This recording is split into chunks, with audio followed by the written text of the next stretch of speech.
PM पद को लेकर मची खींचतान के बीच INDIA गठबंधन की आज से मुंबई में 2 दिवसीय बैठक के लिए नेताओं का मुंबई पहुंचना शुरू।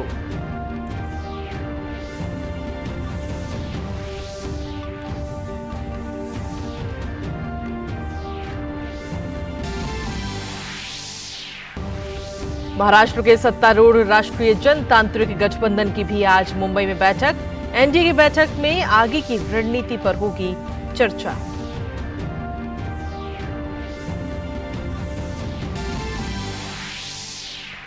राष्ट्रपति द्रौपदी मुर्मू का आज से छत्तीसगढ़ का 2 दिवसीय दौरा। रायपुर में ब्रह्म कुमारी के कार्यक्रम में होंगी शामिल।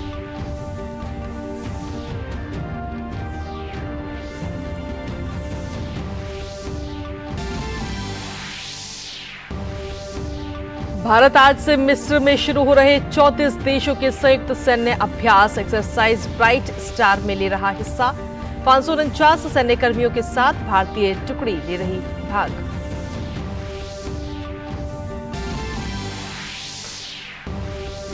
अमेरिका के फ्लोरिडा तट से टकराने के बाद तूफान इडालिया ने जॉर्जिया में दी दस्तक। जॉर्जिया में बाढ़ जैसे हालात। फ्लोरिडा में प्रभावित क्षेत्रों का आकलन जारी।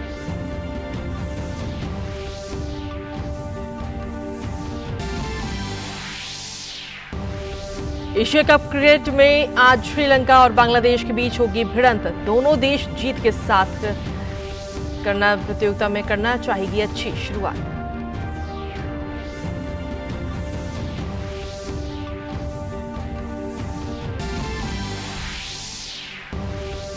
और साल के अंतिम ग्रैंड स्लैम यूएस ओपन में जोकोविच, इगा स्वांतेक और कोको गॉफ ने तीसरे दौर में किया प्रवेश। विश्व नंबर 5 खिलाड़ी सित्सिपास हारकर प्रतियोगिता से हुए बाहर।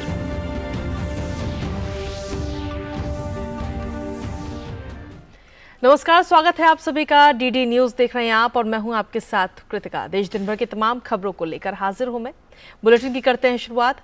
देश में अगले आम चुनाव में भाजपा नीति एनडीए को चुनौती देने के मकसद से विपक्ष द्वारा बनाए गए गठबंधन INDIA की आज से मुंबई में 2 दिवसीय बैठक की शुरुआत हो रही है और इस बैठक में गठबंधन के संयोजक का नाम तय करने के अलावा समन्वय समिति का गठन किए जाने की भी उम्मीद है।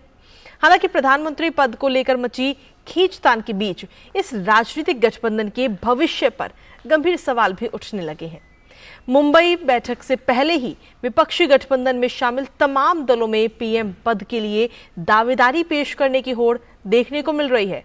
पटना और बेंगलुरु के बाद अब मुंबई में विपक्षी गठबंधन की ये तीसरी बैठक है।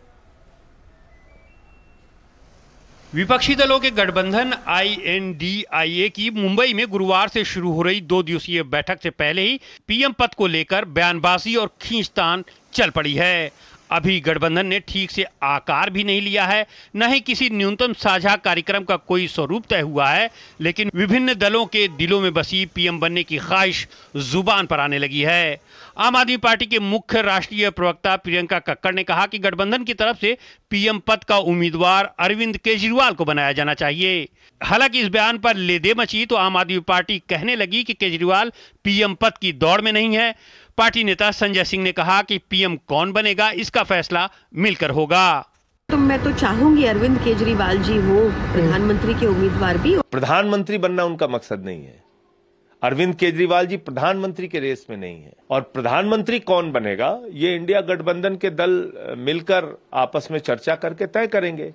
आम आदमी पार्टी की दावेदारी पर प्रतिक्रिया देते हुए मुंबई बैठक के मेजबान दल शिवसेना उद्धव गुट ने आग पर पानी डालने की कोशिश तो की, लेकिन वहां भी दिल की बात जुबान पर आ ही गई। पार्टी नेता प्रियंका चतुर्वेदी ने कहा कि सभी दलों को अपने अपने नेता का नाम लेने का अधिकार है। अगर उनसे पूछा जाए तो वो उद्धव ठाकरे को पीएम बनते देखना चाहेंगी। इसके बाद तो जैसे बयानों की झड़ी ही लग गई। समाजवादी पार्टी के नेता जूही सिंह ने कहा कि उनसे पूछा जाए तो वो अखिलेश का नाम लेंगी।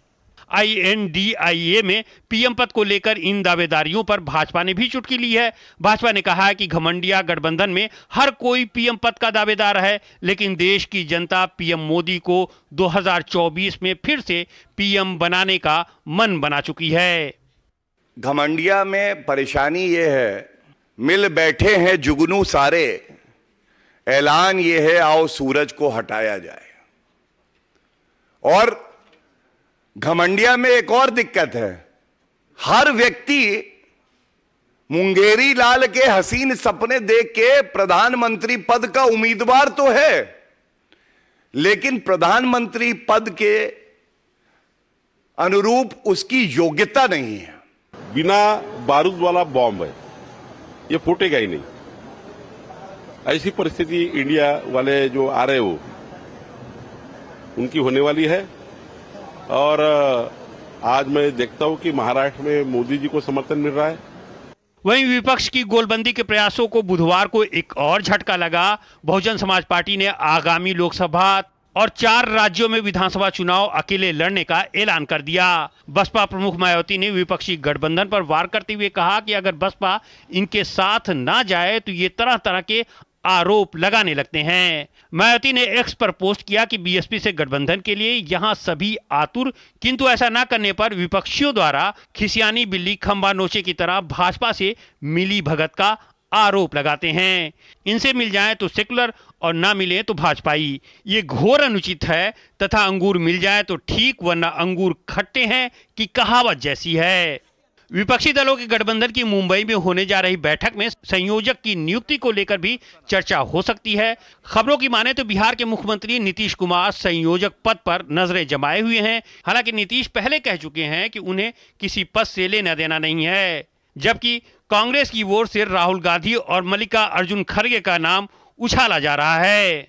इस बीच राजद प्रमुख लालू प्रसाद यादव ने कहा है कि संयोजक कौन बनेगा इसका फैसला बैठक में होगा। Bureau report, DD news. वहीं मुंबई में विपक्षी गठबंधन की बैठक के जवाब में आज एनडीए की बैठक भी होने जा रही है। और गौर करने वाली बात यह है कि दोनों गठबंधन की यह बैठक मुंबई में ही हो रही है। एनडीए की बैठक में आगे की रणनीति पर चर्चा होने की संभावना है और इस बैठक में महाराष्ट्र के मुख्यमंत्री और शिवसेना से एकनाथ शिंदे और भारतीय जनता पार्टी और एनसीपी के अजित पवार मुख्य रूप से उपस्थित रहेंगे। मुंबई में एनडीए की बैठक में नवनियुक्त उप मुख्यमंत्री अजित पवार और उनके एनसीपी गुट का स्वागत भी किया जाएगा। वहीं राष्ट्रपति द्रौपदी मुर्मू आज से छत्तीसगढ़ के 2 दिवसीय दौरे पर रहेंगी, जहां राष्ट्रपति आज रायपुर में ब्रह्म कुमारी के थीम ऑफ द ईयर सकारात्मक परिवर्तन का वर्ष विषय के राज्य स्तरीय शुभारंभ में शामिल होंगी। शुक्रवार को राष्ट्रपति बिलासपुर में गुरु घासीदास विश्वविद्यालय के 10वें दीक्षांत समारोह में हिस्सा लेंगी। वो रायपुर के राजभवन में छत्तीसगढ़ के विशेष पिछड़ी जनजाति समूह के सदस्यों के साथ बातचीत भी करेंगी। वहीं उपराष्ट्रपति जगदीप धनखड़ कल मुंबई का दौरा करते हुए नजर आएंगे। वो Mazagon dock ship builders limited में बनाए जा रहे युद्धपोत महेंद्रगिरी के जलावतरण समारोह में मुख्य अतिथि होंगे। एमडीएल द्वारा निर्मित महेंद्रगिरी चौथा युद्धपोत है और भारतीय नौसेना की परियोजना 17A के तहत 7वां स्टील्थ फ्रिगेट है। अपनी यात्रा के दौरान उपराष्ट्रपति Mazagon dock ship builders limited के विरासत संग्रहालय धरोहर का भी दौरा करेंगे। नॉर्थ मैसेडोनिया गणराज्य के विदेश मंत्री बुजर उस्मानी भारत दौरे पर नई दिल्ली पहुंचे, जहां विदेश मंत्रालय के प्रवक्ता अरिंदम बागची ने सोशल मीडिया प्लेटफॉर्म एक्स पर उनके आगमन की तस्वीर साझा की। अरिंदम बागची ने कहा कि भारत की आधिकारिक यात्रा पर आने पर बुजर उस्मानी का गर्मजोशी से स्वागत और उनकी इस यात्रा से दोनों देशों के बीच संबंध और मजबूत होंगे। अब बात करते हैं चंद्रयान 3 की। चांद के रहस्यों की खोज में प्रज्ञान रोवर लगातार जुटा हुआ है और इसरो ने बीते कल 2 फोटो भी जारी किए। प्रज्ञान रोवर ने कल भारतीय समय अनुसार सुबह 11 बजे लगभग 15 मीटर की दूरी से विक्रम लैंडर की एक और फोटो भेजी। वहीं भारत का पहला solar mission Aditya L1 launching के लिए एकदम तैयार हो चुका है। लॉन्च रिहर्सल और वाहन की आंतरिक जांच भी पूरी हो चुकी है। आदित्य L1 सूरज की सतह पर coronal heating, coronal mass ejection और प्री फ्लेयर और फ्लेयर गतिविधियों को समझने का प्रयास करेगा। सूरज पर आने वाले सौर तूफानों का भी अध्ययन करेगा। आदित्य L1 सूरज का अध्ययन करने वाली पहली अंतरिक्ष आधारित लेबोरेटरी होगी और ये पूरी तरह से स्वदेशी मिशन है। बुलेटिन में आगे बढ़ते हुए बात करते हैं अब कर्नाटक की, जहां किसानों के एक समूह ने तमिलनाडु को कावेरी नदी का पानी देने के विरोध में बुधवार रात को विरोध प्रदर्शन किया। मांड्या जिले में किसानों ने देर रात कावेरी जल विनियम समिति के अंतरिम आदेश के पास होने पर प्रदर्शन किया है। इस आदेश के तहत कर्नाटक को 2 सितंबर तक अगले 15 दिनों के लिए तमिलनाडु को प्रतिदिन 5000 क्यूसेक पानी छोड़ने के लिए कहा गया है। दरअसल तमिलनाडु कावेरी का पानी छोड़ने को लेकर सुप्रीम कोर्ट चला गया है। कोर्ट तमिलनाडु की दायर की गई याचिका पर कर्नाटक को पानी छोड़ने का निर्देश देने पर सुनवाई करेगा। वहीं कर्नाटक के मुख्यमंत्री सिद्धारमैया ने कहा कि हम पानी छोड़ने का जोखिम नहीं उठा सकते, क्योंकि पानी छोड़ने से जलाशय खाली हो जाएंगे और पीने के पानी की किल्लत हो जाएगी। अब बुलेटिन में आगे बढ़ते हुए अब बात करते हैं G20 से जुड़ी तमाम खबरों की।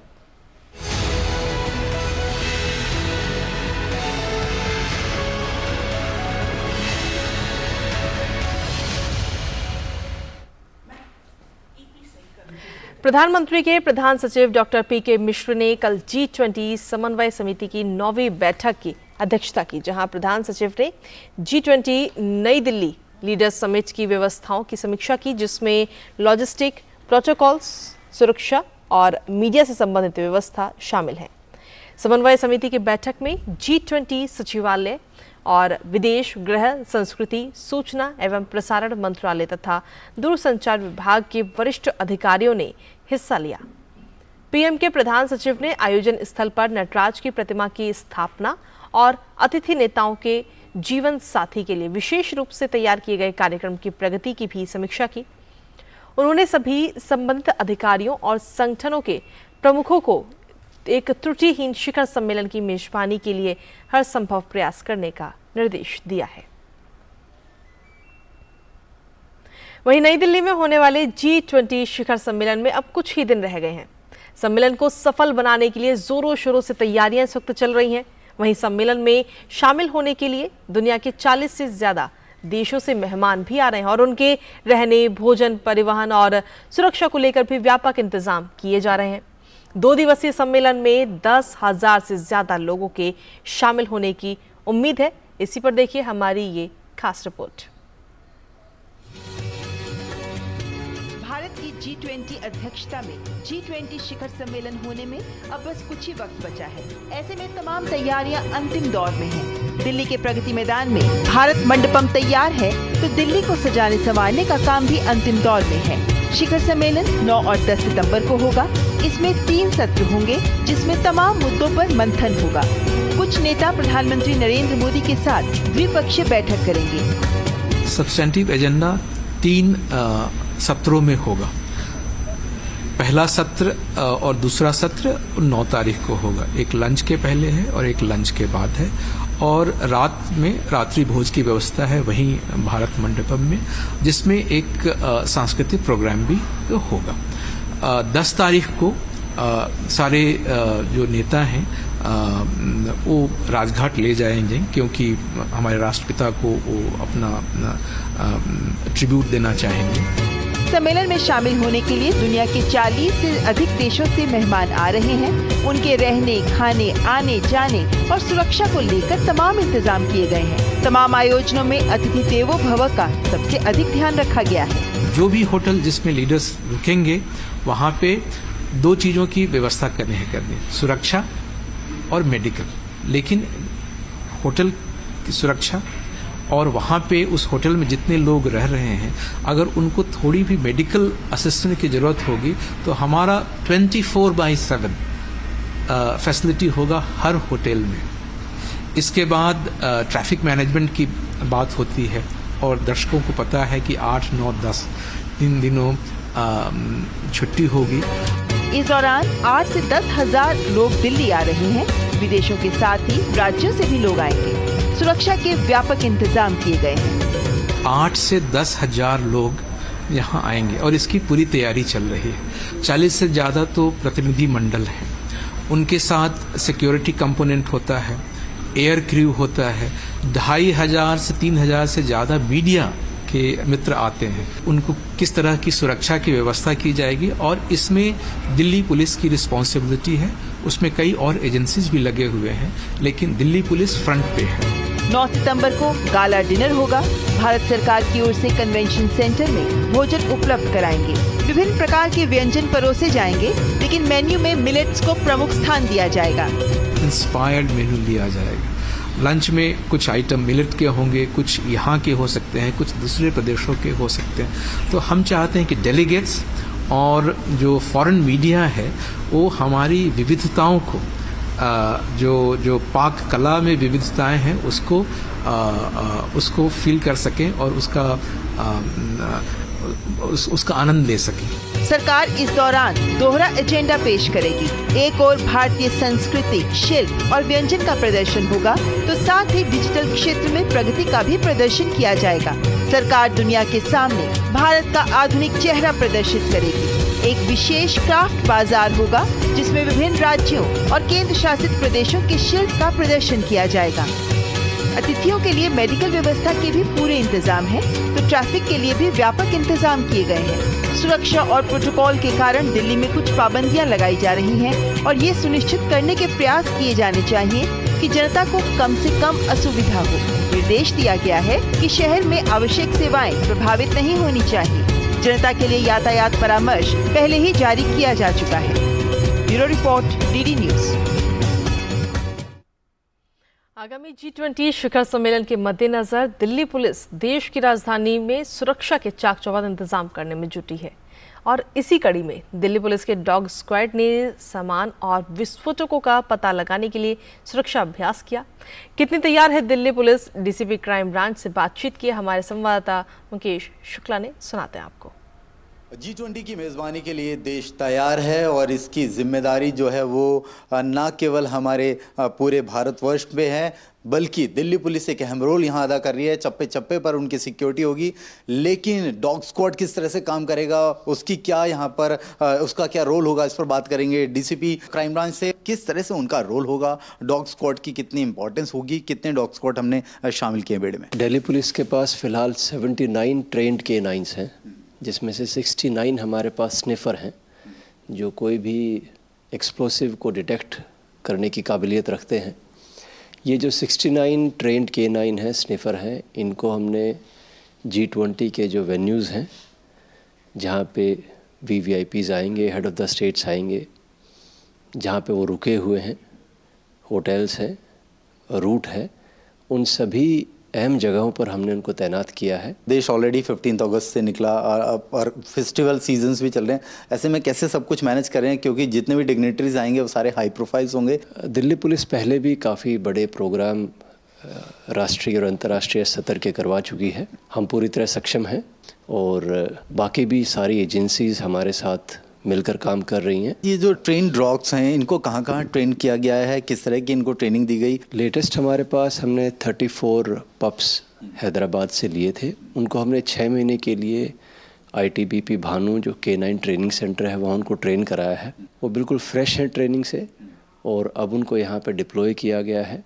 जो G20 के जो वेन्यू हैं, राजघाट भी और ITPO प्रगति मैदान भी, और जो बाकी जगह जहाँ पर हमारे आदरणीय प्रधानमंत्री और बाकी सभी देशों के हेड ऑफ़ द स्टेट होंगे और हेड ऑफ़ इंटरनेशनल ऑर्गेनाइजेशन होंगे, वहाँ सभी जगह इनको बड़ी मुस्तैदी से तैनात किया गया है। जिस तरह से अभी आपने ड्रिल कराया था, उसमें क्या स्पेशलाइजेशन रहा, किस तरह का रिजल्ट रहा जो आपने अभी हाल ही में कंडक्ट किया? लगातार ड्रिल कराते रहते हैं, जिसमें कि हम अपनी तरफ से भी कुछ न कुछ चीज़ छुपा के रखते हैं, जिसमें कि एक्सप्लोसिव जैसी स्मेल हो, या नार्कोटिक जैसी स्मेल हो, या कोई IED टाइप से की कोई ऐसी चीज़ हो, तो उनकी ट्रेनिंग के लिए और उनकी जो एक उनका स्किल सेट है, वो स्किल सेट देखने के लिए कि वो कितने एक्यूरेट हैं, कितने सही हैं और कैसे पकड़ पा रहे हैं। और हमारा K9 स्क्वाड इसमें बार बार सफल रहा है। ये थे डीसीपी सतीश कुमार, जो बता रहे थे कि देश तैयार है G20 के मंच के लिए। न केवल दिल्ली पुलिस ने कमर कस रखी है, बल्कि तमाम सुरक्षा एजेंसियां अलर्ट पर हैं। मैं मुकेश शुक्ला, DD भारत की G20 बैठकों में विकासशील देशों की चिंताओं पर भी चर्चा की गई, और विकास की गति बढ़ाने, साथ ही प्रगति पथ आसान करने को लेकर के आपसी सहयोग और एकजुटता बढ़ाने पर खास जोर भी दिया गया। देखिए हमारी विशेष रिपोर्ट में।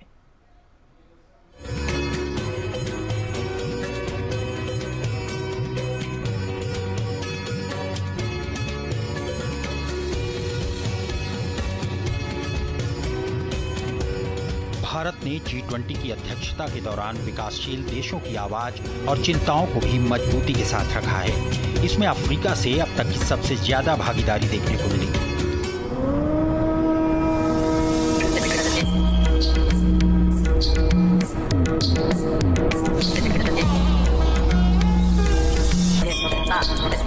इस साल 13 से 15 फरवरी तक लखनऊ में G20 डिजिटल अर्थव्यवस्था कार्य समूह की पहली बैठक का सफलतापूर्वक आयोजन किया गया। इस दौरान डिजिटल सार्वजनिक अवसंरचना, डिजिटल अर्थव्यवस्था में साइबर सुरक्षा और डिजिटल कौशलता से संबंधित प्राथमिकता वाले क्षेत्रों पर गहन चर्चा की गई। इस दौरान नैस्कॉम और यूनेस्को के प्रतिनिधियों ने बताया कि डिजिटल कौशल में कमियों के कारण वैश्विक अर्थव्यवस्था को 2028 तक $11.5 ट्रिलियन तक का नुकसान हो सकता है। इसमें G20 सदस्य देशों और 8 अतिथि देशों ने चर्चा में हिस्सा लिया। ITU, UNDP, OECD, यूनेस्को और विश्व बैंक जैसे अंतर्राष्ट्रीय संगठनों ने ज्ञान भागीदारी के रूप में हिस्सा लिया। वहीं 18,000 से अधिक लोगों ने प्रदर्शनी व डिजिटल इंडिया अनुभव केंद्र का दौरा किया।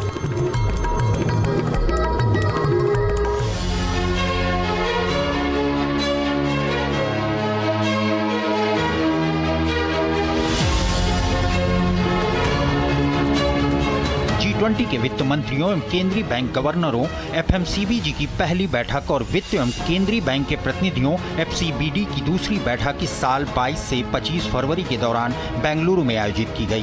पहले दिन सूचना प्रसारण और युवा कार्यक्रम व खेल मंत्री अनुराग सिंह ठाकुर ने वित्त और केंद्रीय बैंक प्रतिनिधियों की दूसरी बैठक का उद्घाटन किया। वहीं प्रधानमंत्री नरेंद्र मोदी ने 24 फरवरी को वीडियो संदेश के माध्यम से वित्त मंत्रियों और केंद्रीय बैंक के गवर्नरों की पहली बैठक को संबोधित किया। I would urge that your discussions should focus on the most vulnerable citizens of the world. Only by creating an inclusive agenda will the global economic leadership win back the confidence of the world. G20 की भारतीय अध्यक्षता के तहत G20 FMCBG की पहली बैठक में सदस्य देशों के वित्त मंत्रियों और केंद्रीय बैंकों के गवर्नरों, आमंत्रित सदस्यों और अंतर्राष्ट्रीय संगठनों के प्रमुखों ने भागीदारी की। इस बैठक में कुल 72 प्रतिनिधिमंडल शामिल हुए। G20 वित्त मंत्रियों और केंद्रीय बैंक के गवर्नरों की पहली बैठक की पृष्ठभूमि में डिजिटल सार्वजनिक अवसंरचना DPI विषय पर एक उच्च स्तरीय संगोष्ठी आयोजित की गई। Supporting the countries most in need and reflecting the concerns and aspirations of developing countries will be central to our efforts. We will work closely with the Troika, the G20 membership, international organizations and guest countries to carry forward the exemplary work of G20 presidencies before us. Bharat की अध्यक्षता में G20 देशों ने वैश्विक ऋण संकट, MDB सुधारों, जलवायु वित्त, क्रिप्टो के संदर्भ में वैश्विक दृष्टिकोण, डिजिटल सार्वजनिक बुनियादी ढांचे, वित्तीय समावेशन, भविष्य के शहरों के वित्त पोषण और कराधान से संबंधित विषयों पर महत्वपूर्ण उपलब्धि हासिल की।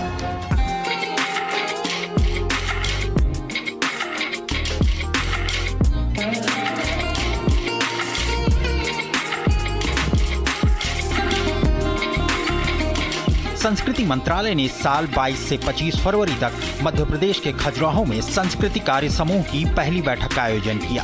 भारत की G20 संस्कृति ट्रैक कल्चर फॉर लाइफ के विचार पर आधारित रहा, यानी सतत जीवन के लिए एक अभियान के तौर पर पर्यावरण के प्रति जागरूक जीवन शैली। खजुराहो के लिए सांस्कृतिक संपदा का संरक्षण और बहाली को थीम रखा गया। भारत के CWG के 4 प्राथमिकता वाले क्षेत्रों में सांस्कृतिक संपदा का संरक्षण और पुनर्स्थापन, सतत भविष्य के लिए लिविंग हेरिटेज का उपयोग, सांस्कृतिक व रचनात्मक उद्योगों और रचनात्मक अर्थव्यवस्था को बढ़ावा देना, संस्कृति के संरक्षण और संवर्धन के लिए डिजिटल तकनीकों का लाभ उठाना शामिल है।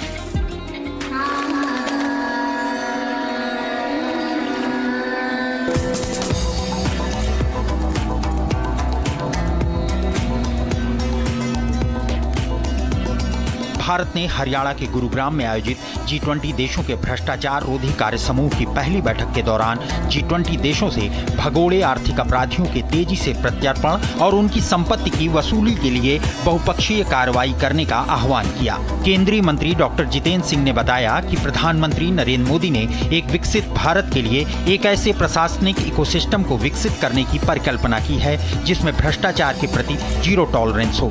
बैठक के दौरान भ्रष्टाचार और आर्थिक अपराध के खिलाफ कार्रवाई के लिए कानून प्रवर्तन एजेंसियों को मजबूत करने का आह्वान किया गया।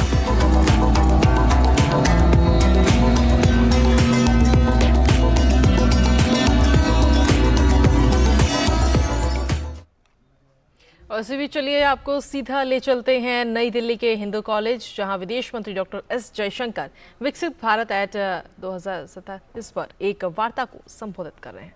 The world has changed. India certainly has changed. But I think all of you have also changed. That your understanding of the world, your connection with the world, the impact that you will and are making on the world and the world is making on you, I think all of that has changed. Now, I am to speak to you about the G20 presidency and its global impact, which I will. But before I do that, I want to share with you a few experiences that I've had, you can say, on the road as a traveling minister of this government. And I'll start with the most recent one. We were at the BRICS summit in South Africa last week. We were physically there, but we were mentally in Bengaluru. We were mentally in Bengaluru because all the while the thoughts in Prime Minister's mind, in ours as well, was Chandrayaan. So,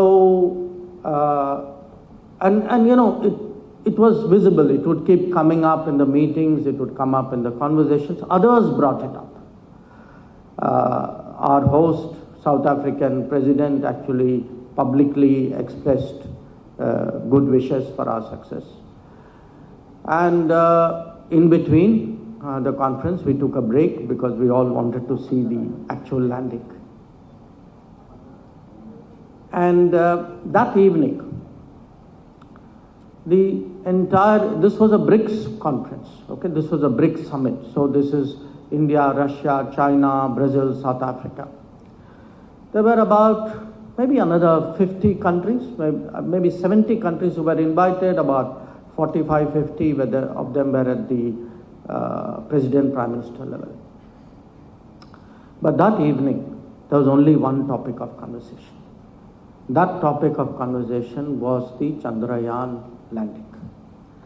And the most, to me, I mean, one was, you know, it's like you feel you are on a big stage, something big has happened in your country, you're already like little bit walking a little bit taller and higher. But the greatest satisfaction for me that day was this sense from all the leaders that India has done it, but we, you know, the leaders of Africa, of Latin America, of Asia, we also see this as something as motivating, as you know, it is your success, but we also feel somewhere it is our success. We share it, we are happy, it's like a family member doing something very well. Now, I start with this experience because especially the young people of India have to understand that everything you are doing, will do, your dreams, your aspirations, your achievements, they are no longer going to be contained within the borders of India. That we are already through, you know, Vice Chancellor spoke today of India as almost a $3.8 trillion economy. But it is not just the statistics. It's not the prosperity. It is the sense that they in the room, and some of the presidents said this because actually this was a big hall, the long table, there were 150 people there. And actually they all stood up and Prime Minister had to walk down the row shaking hands with people. But the one message was, what you have done is also inspiring the rest of the world.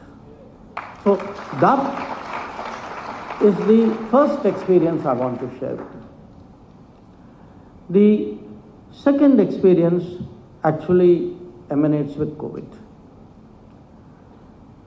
I have shared already in public many stories about the COVID. Some of you may have seen it in some reel somewhere.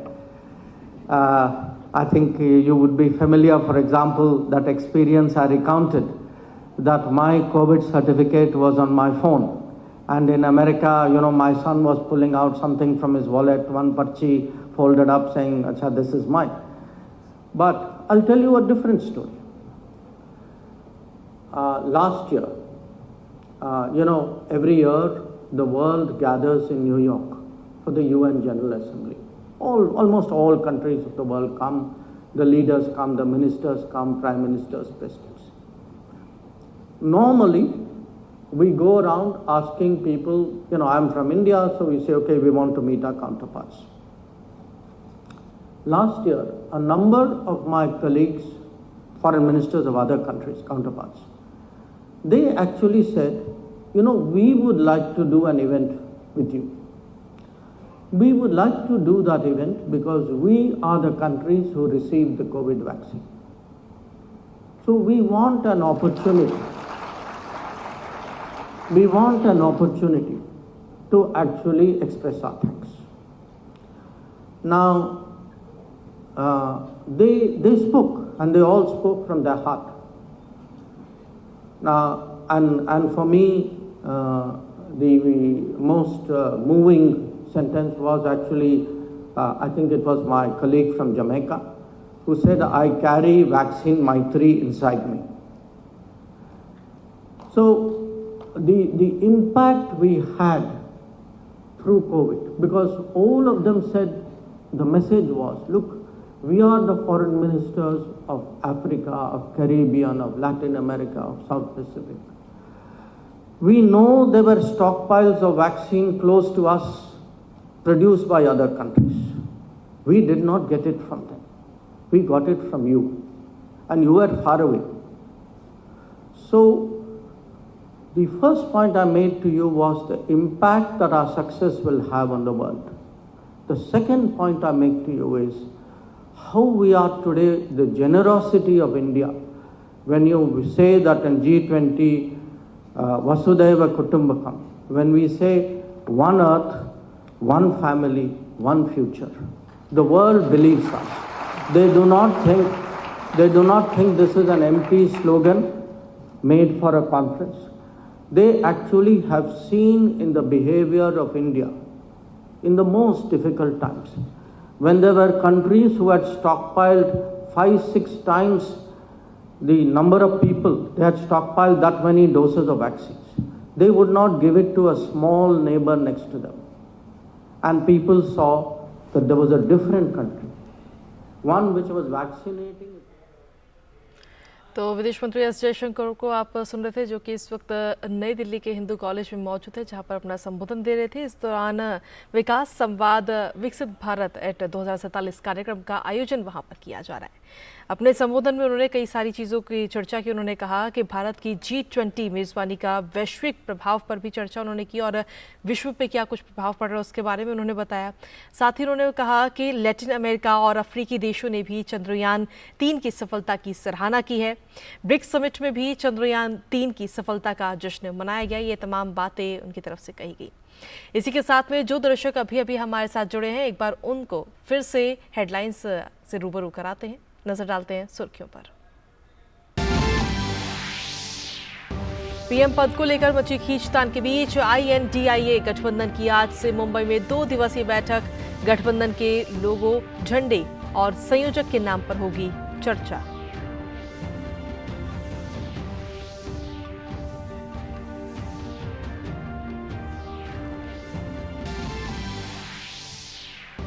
Maharashtra के सत्तारूढ़ राष्ट्रीय जनतांत्रिक गठबंधन की भी आज मुंबई में बैठक। एनडीए की बैठक में आगे की रणनीति पर होगी चर्चा।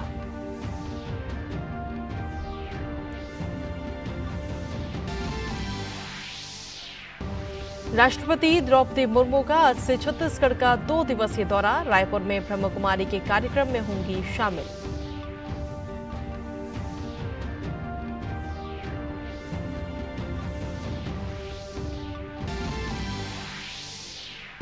भारत आज से मिस्र में शुरू हो रहे 34 देशों के संयुक्त सैन्य अभ्यास एक्सरसाइज ब्राइट स्टार में ले रहा हिस्सा। 549 सैन्य कर्मियों के साथ भारतीय टुकड़ी ले रही भाग।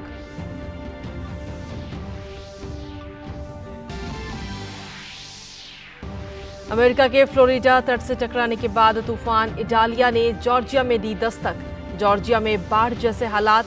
फ्लोरिडा में प्रभावित क्षेत्रों का आकलन जारी।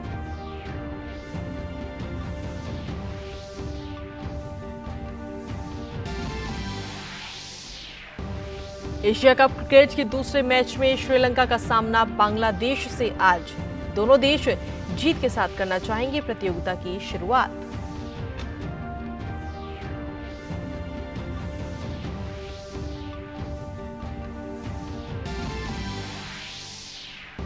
और साल के अंतिम ग्रैंड स्लैम यूएस ओपन में जोकोविच, इगा स्वातेक और कोको गॉफ ने तीसरे दौर में किया प्रवेश।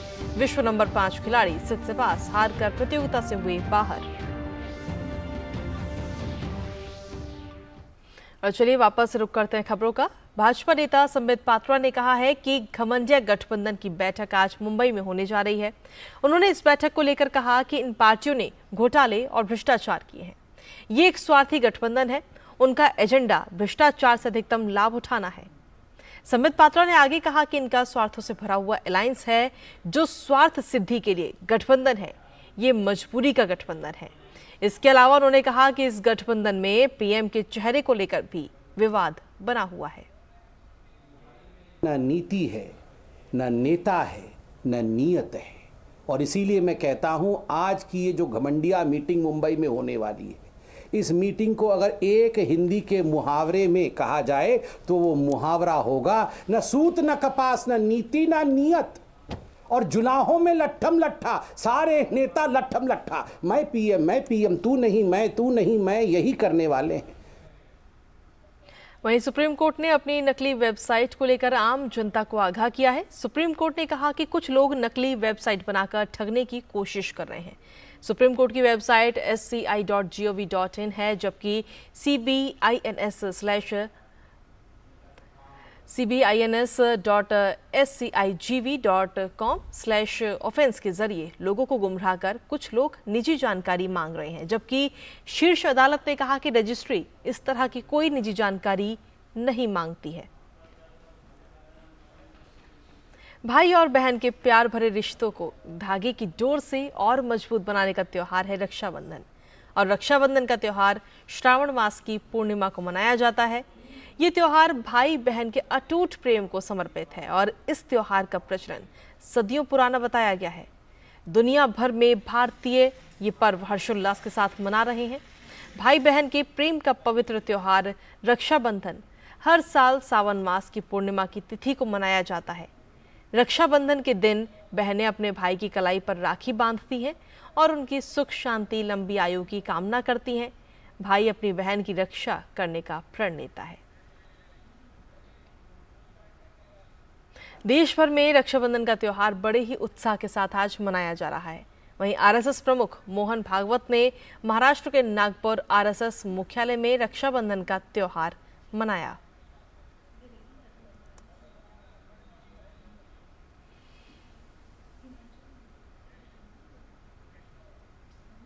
वहीं 1 जुलाई से शुरू हुई अमरनाथ यात्रा का आज आखिरी दिन है। बाबा बर्फानी की गुफा में आज साल की अंतिम आरती की गई। हर साल की तरह इस साल भी अमरनाथ यात्रियों की संख्या ने पिछले सभी रिकॉर्ड तोड़ दिए। देश के विभिन्न हिस्सों से आए लगभग 4.5 लाख तीर्थयात्रियों ने अमरनाथ मंदिर में प्राकृतिक रूप से बने बर्फ के शिवलिंग के दर्शन किए हैं। इस साल की सफल अमरनाथ यात्रा के लिए प्रशासन द्वारा व्यापक इंतजाम भी किए गए थे। बाबा बर्फानी की साल की अंतिम आरती में सैकड़ों की संख्या में श्रद्धालु शामिल हुए।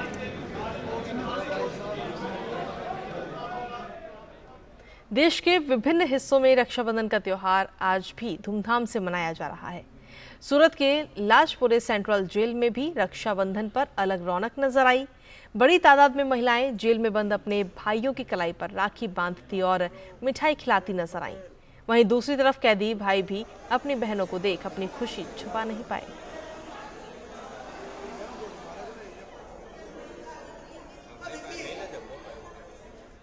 वहीं वरिष्ठ मौसम वैज्ञानिकों का कहना है कि इस साल का मानसून 2015 के बाद से सबसे अधिक शुष्क हो सकता है, जिसमें 13% बारिश की कमी भी दर्ज की गई है।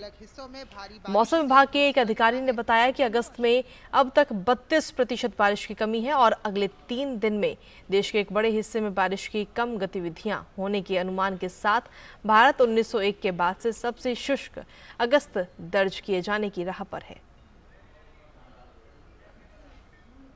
वहीं दुनिया की सबसे बड़ी टीका निर्माता कंपनी सीरम इंस्टीट्यूट ने डेंगू को लेकर बड़ी खुशखबरी दी है। कंपनी के चेयरमैन साइरस पूनावाला ने घोषणा की है कि कंपनी 1 साल के अंदर डेंगू का टीका ले आएगी। पूनावाला ने कहा कि 1 साल के अंदर डेंगू का इलाज और टीका विकसित कर लिया जाएगा। गौरतलब है कि सीरम इंस्टीट्यूट लंबे समय से डेंगू के टीके पर काम कर रहा है और इससे संबंधित कई परीक्षण पहले किए जा चुके हैं। वहीं पूनावाला ने कहा कि डेंगू का जो टीका विकसित किया जा रहा है वो इस वायरस के सभी 4 स्ट्रेन पर कारगर होगा। दरअसल इस बीमारी के 4 स्ट्रेन होने के कारण ही टीका विकसित होने में इतना वक्त लग रहा है। अगर वायरस का एक ही स्ट्रेन होता तो टीका विकसित करना आसान हो जाता।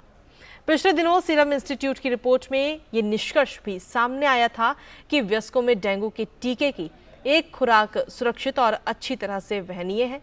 इसे और प्रभावी बनाने के लिए लगातार काम किया जा रहा है।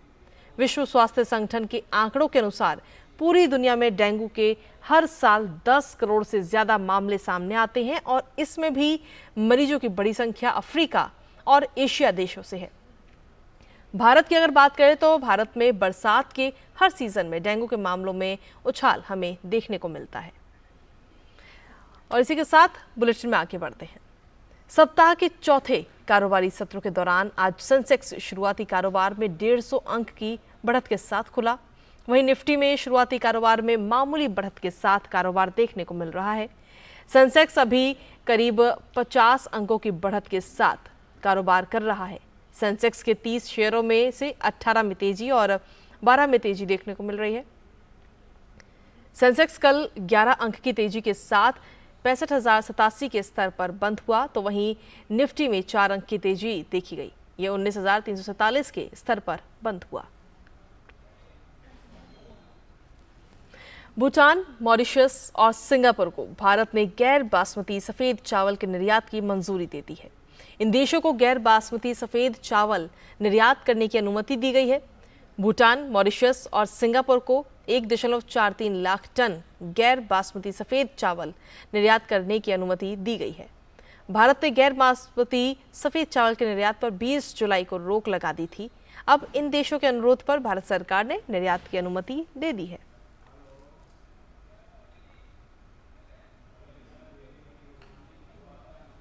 और अब बात अंतर्राष्ट्रीय खबर की। अमेरिका में फ्लोरिडा से टकराने के बाद तूफान इडालिया ने दक्षिण पूर्व जॉर्जिया में दस्तक दे दी है।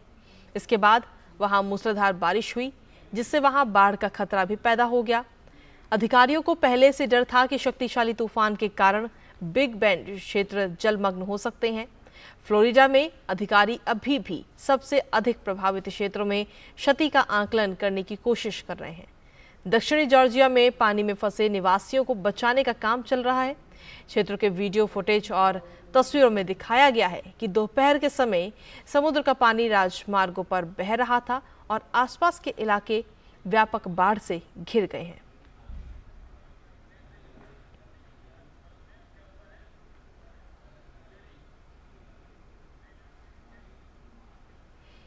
और इसी बीच बड़ी खबर इस वक्त सामने आ रही है। बड़ी खबर का रुख कर लेते हैं। जोहान्सबर्ग में एक इमारत में आग लग गई है। ये बड़ी खबर इस वक्त आप तक पहुंचा रहे हैं। जोहान्सबर्ग में एक बड़ी इमारत में आग लगी और इमारत में आग से 47 लोगों की मौत अब तक हो चुकी है। साथ ही 43 लोग घायल बताए जा रहे हैं। जोहान्सबर्ग में एक इमारत में अचानक ये आग लगी है। ये बड़ी खबर इस वक्त आप तक पहुंचा रहे हैं। जानकारी मिल रही है कि इस इमारत से 47 लोगों की मौत अभी तक हो चुकी है इस इमारत में आग लगने की वजह से। साथ ही 43 लोग घायल भी हैं। हालांकि ये आग किस वजह से लगी, इस आग के पीछे क्या कारण है, ये अभी फिलहाल साफ नहीं हो पाए हैं।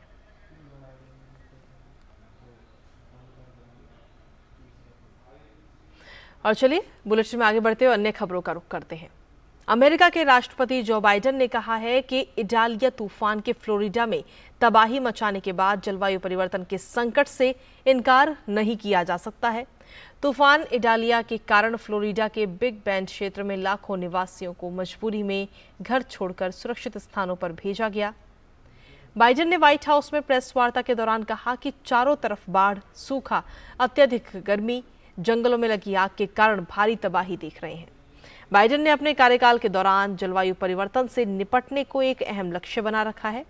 इसके तहत अमेरिका ने 2030 तक कार्बन उत्सर्जन को आधा कर इसे 2005 के स्तर पर लाने का भी महत्वाकांक्षी लक्ष्य रखा है। वहीं गेबन में सेना ने सत्ता पर कब्जा करने के बाद जुटा ने जनरल ब्रिस ओलीगुई को अपना नेता घोषित किया है। न्यूगैम प्रेसिडेंशियल गार्ड के पूर्व प्रमुख हैं और इससे पहले सेना ने सत्ता पर कब्जा कर राष्ट्रपति अली बोंगो को घर में नजरबंद कर दिया था। मध्य अफ्रीकी देश गेबन में तीसरे कार्यकाल के लिए बोंगो की जीत की चुनाव आयोग ने की घोषणा के बाद ये घटनाक्रम सामने आया। सेना के प्रतिनिधि होने का दावा करने वाले अधिकारियों ने टेलीविजन पर घोषणा की कि चुनाव परिणाम रद्द कर दिए गए हैं, सीमाएं बंद कर दी गई हैं और सरकारी संस्थाओं को भंग कर दिया गया है। इस बीच बोंगो ने अपने निवास पर हिरासत से वीडियो बयान में विदेशी सहयोगियों से समर्थन की भी अपील की है। संयुक्त राष्ट्र के महासचिव एंटोनियो गुटेरेस ने गेबन में हुए तख्तापलट की निंदा की। गुटेरेस ने इसमें शामिल सभी इकाइयों से संयम बरतने और बातचीत कर कानून और मानवाधिकारों का सम्मान करने को कहा है। संयुक्त राष्ट्र के प्रवक्ता स्टीफन दुजारिक ने कहा कि संयुक्त राष्ट्र महासचिव ने राष्ट्रपति बजौम और उनके परिवार के लिए चिंता जताई और साथ ही उनकी सुरक्षा का ध्यान रखने का भी आह्वान किया है। वहीं माली में संयुक्त राष्ट्र के प्रतिबंध रूस के वीटो लगाने के बाद कल समाप्त हो गए। रूस ने फ्रांस और संयुक्त अरब अमीरात के द्वारा लाए गए प्रस्ताव पर वीटो लगाया है। सुरक्षा परिषद के 13 सदस्यों ने माली में प्रतिबंध और स्वतंत्र निगरानी को 1 और साल बढ़ाने के पक्ष में मतदान किया, लेकिन रूस ने इस प्रस्ताव के खिलाफ मतदान किया, जिसके बाद ये प्रस्ताव गिर गया। चीन हालांकि मतदान में शामिल ही नहीं हुआ। वहीं उत्तर कोरिया ने कल एक बार फिर बैलिस्टिक मिसाइल का परीक्षण किया है और ये मिसाइल प्योंगयांग से उड़कर जापान सागर में गिरी है। जापान और दक्षिण कोरिया ने इस मिसाइल टेस्ट की पुष्टि भी की है। इसे उत्तर कोरियाई तानाशाह किम जोंग उन का अमेरिका को जवाब भी माना जा रहा है। वहीं जापान ने उत्तर कोरिया द्वारा बुधवार की रात 2 बैलिस्टिक मिसाइलें दागे जाने के बाद उसके खिलाफ विरोध जताया। जापान ने यह दावा ऐसे समय में किया है जब उत्तर कोरिया के खिलाफ ताकत दिखाने के लिए अमेरिका ने दक्षिण कोरिया के साथ मिलकर कोरियाई प्रायद्वीप में लंबी दूरी के B-1B बम वर्षक विमानों के साथ प्रशिक्षण किया। यूक्रेन की सेना ने जानकारी दी है कि पूर्वी यूक्रेन में युद्ध के दौरान 2 Mi-8 हेलीकॉप्टर सवार 6 यूक्रेनी सैनिक मारे गए हैं। सेना ने यह जानकारी हालांकि नहीं दी कि आखिर इस हादसे के पीछे वजह क्या है। ये सभी सैनिक रूस के कब्जे वाले पूर्वी शहर बखमुत के इलाके में मिशन को अंजाम दे रहे थे और तभी उनकी इस हादसे में मौत हो गई। वहीं यूक्रेन के राष्ट्रपति व्लादिमीर जेलेंस्की ने मेडिकल आयोग द्वारा लिए गए भ्रष्ट निर्णयों की समीक्षा करने की बात कही। अपने रात्रि संबोधन में जेलेंस्की ने कहा कि कई क्षेत्रों में सैन्य सेवा में मेडिकल छूट 10 गुना तक बढ़ गई। कानूनी संस्थाओं ने अधिकारियों द्वारा हजारों डॉलर की रिश्वत लेने का मामला दर्ज किया है। वहीं ईरान ने सीरियाई एयरपोर्ट पर इजरायली हमले की निंदा की है। ईरान के विदेश मंत्री हुसैन अमीर अब्दुल्लाहन ने कल एक प्रेस वार्ता के दौरान कहा कि इस तरह के हमले को नजरअंदाज नहीं किया जाएगा। इस दौरान सीरिया के विदेश मंत्री फैजल मैकदाद भी मौजूद थे। सीरिया के रक्षा मंत्री ने बताया कि इजराइल के लगातार हवाई हमलों ने सीरिया के हवाई अड्डों को ठप कर दिया है। वहीं इजराइल की पुलिस ने कहा कि ये यरूशलेम में हुए चाकूबाजी हमले में के संदिग्ध किशोर को मार गिराया गया। इजराइल और फिलिस्तीन के बीच पिछले 1 महीने से जारी हिंसा के बीच ये ताजा घटनाक्रम है। ये घटना तब सामने आई जब वेस्ट बैंक इलाके में इजरायली सैन्य हमले लगातार तेज हो रहे हैं। 2022 से शुरू हुई हिंसा के बाद से दर्जनों इजरायली हमले में सैकड़ों फिलिस्तीनी मारे जा चुके हैं। अब बात मेक्सिको की, जहां सरकार ने संगठित अपराध से लड़ने के लिए सीमा पर सेना को तैनात किया है। मेक्सिको ने सीमा से सटे सियुदाद जुआरेज शहर में सशस्त्र बलों की तैनाती की है। सेना ने शहर में हत्याओं और प्रवासियों की तस्करी रोकने के लिए सड़कों पर मार्च किया। पिछले साल आधिकारिक तौर पर गायब हुए लोगों की संख्या 1 लाख से ज्यादा हो गई थी, लेकिन अब इसके बढ़कर 1,12,000 से ज्यादा होने का भी अनुमान है।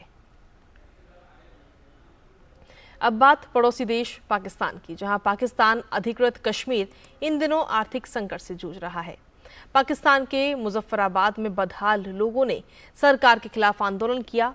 बढ़ती महंगाई और सरकारी सुविधाओं से वंचित परेशान लोगों ने सड़क पर उतरकर सरकार के खिलाफ नारेबाजी की है। बुलेटिन में आगे बढ़ते हुए बात करते हैं खेलों की। एशिया कप के दूसरे मैच में आज कैंडी के पल्लीकेले इंटरनेशनल क्रिकेट स्टेडियम में बांग्लादेश और श्रीलंका के बीच भिड़ंत होगी।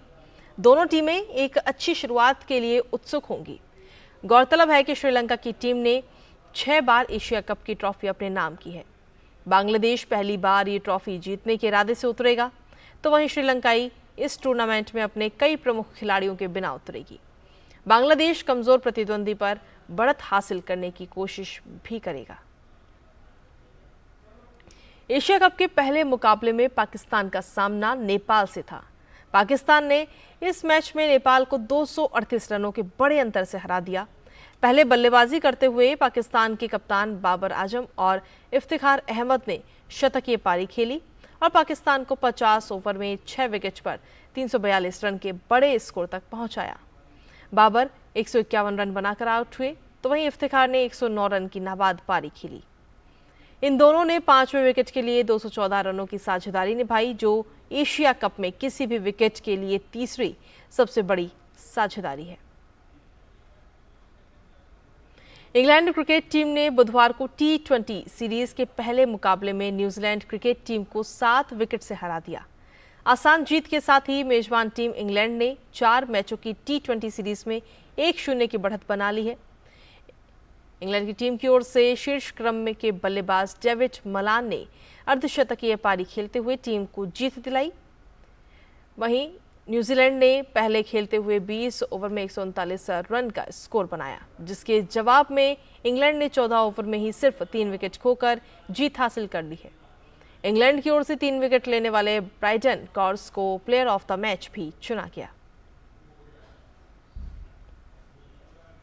साल के चौथे व अंतिम ग्रैंड स्लैम यूएस ओपन में सर्बियाई दिग्गज नोवाक जोकोविच ने तीसरे दौर में प्रवेश कर लिया है। पुरुष एकल वर्ग के दूसरे दौर में जोकोविच ने स्पेन के गैर वरीय खिलाड़ी को 6-4, 6-1, 6-1 से हराया। वहीं 5वीं वरीयता प्राप्त ग्रीस के स्टेफनोस सित्सिपास को यूएस ओपन की दूसरे दौर में उलटफेर का शिकार होना पड़ा। सित्सिपास को कनाडा के 128वीं वरीयता प्राप्त खिलाड़ी डोमिनिक स्टीफन स्ट्राइकर ने 5 सेट तक चले मुकाबले में 7-5, 6-7, 6-7, 7-6 और 6-3 से मात दी। अमेरिका के फ्रांसिस टियाफोए ने यूएस ओपन के दूसरे दौर में जीत हासिल करते हुए अगले राउंड में अपनी जगह बना ली है। 10वीं वरीयता प्राप्त अमेरिकी खिलाड़ी ने ऑस्ट्रिया के स्टीफन ओफनर को 6-3, 6-1, 6-4 से हराया। अमेरिका के 14वीं वरीयता प्राप्त टॉमी पॉल ने यूएस ओपन के अगले दौर में प्रवेश कर लिया है। टॉमी पॉल ने दूसरे दौर के मुकाबले में रूस के रोमन सफियोलिन को 5 सेट तक चले मुकाबले में 3-6, 2-6, 6-2, 6-4, 6-3 से हराने में सफलता हासिल की है। ऑस्ट्रिया के डोमिनिक थीम को यूएस ओपन के दूसरे दौर में हार का सामना करना पड़ा। थीम को अमेरिका के बेन शेल्टन ने हराया। महिला एकल वर्ग में विश्व नंबर 1 खिलाड़ी इगा स्वांतेक ने दूसरे दौर की बाधा को पार कर लिया है। दूसरे दौर में स्वांतेक ने ऑस्ट्रेलिया की खिलाड़ी को 6-3, 6-4 से मात दी। वहीं छठी वरीयता प्राप्त अमेरिका की कोको गॉफ ने यूएस ओपन के तीसरे दौर में प्रवेश कर लिया है। कोको गॉफ ने दूसरे दौर के मुकाबले में रूस की खिलाड़ी को 6-3, 6-2 से हराने में सफलता पाई। चेक गणराज्य की कैरोलिना मुचोवा ने भी यूएस ओपन के अगले दौर में अपनी जगह बना ली है। 10वीं वरीय कैरोलिना ने पोलैंड की खिलाड़ी को सीधे सेट्स में 6-3, 6-3 से हराया। 18वीं वरीयता प्राप्त बेलारूस की विक्टोरिया अजारेंका को यूएस ओपन के दूसरे दौर में हार का सामना करना पड़ा। अजारेंका को चीन की झू लिन ने 6-3, 6-3 से हराने में सफलता पाई। और इसी के साथ फिलहाल मेरे साथ इस बुलेटिन में इतना ही। बाकी देश दुनिया की तमाम खबरों के लिए आप देखते रहिए डीडी न्यूज। नमस्कार।